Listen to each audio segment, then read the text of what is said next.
Is Attack on Titan for you? Depending on when you're watching this video, Attack on Titan either ended or it was announced that they are going to divide the final episode into 6 seasons and a movie. 6 seasons in a movie. 6 seasons in a movie. I've never watched Community, I just know that one joke.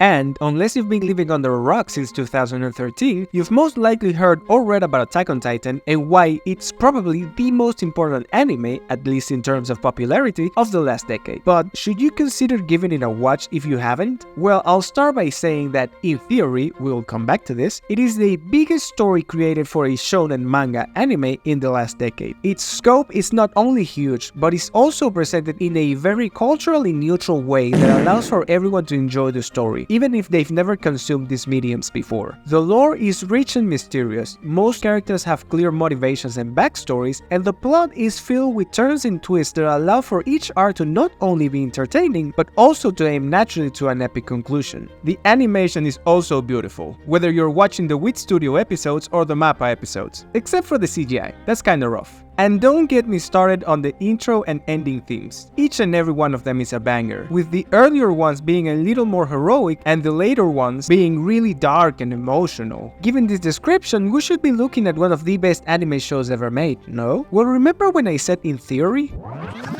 In theory.